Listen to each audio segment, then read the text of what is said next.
Trump বলেছেন ইরানের জ্বালানি তেলের নিয়ন্ত্রণ নিতে চায়। যুক্তরাষ্ট্রের president Donald Trump Financial Times পত্রিকাকে দেওয়া এক সাক্ষাৎকারে বলেছেন তিনি ইরানের জ্বালানি তেলের নিয়ন্ত্রণ নিতে চান।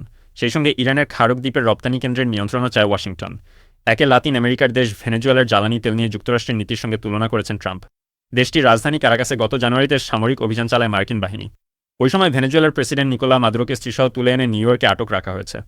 এরপর থেকে অন্তর্বর্তী সরকারের অধীনে থাকা ভেনেজুয়েলার জ্বালানি তেলের ওপর নিয়ন্ত্রণ আরোপের ইচ্ছার কথা জানিয়ে আসছে ওয়াশিংটন।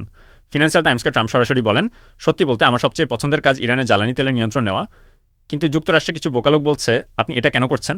ওরা আসলেই বোকা, হয়তো আমরা খারক দ্বীপের নিয়ন্ত্রণ নেব কিংবা হয়তো নেব না, আমাদের হাতে অনেকগুলো বিকল্প আছে, বলেন প্রেসিডেন্ট ট্রাম্প। তিনি আরও বলেন, সেখানে খারক দ্বীপ আমাদের কিছুদিন অবস্থান করতে হতে পারে। খারক দ্বীপে থাকা ইরানের প্রতিরক্ষা ব্যবস্থা সম্পর্কে জানতে চাইলে ট্রাম্প চটজলদি বলেন, আমার মনে হয় না তাদের ইরান কোনো প্রতিরক্ষা ব্যবস্থা আছে, আমরা খুব সহজে এটি নিয়ন্ত্রণে নিতে পারি। তথ্যসূত্র আল জাজিরা।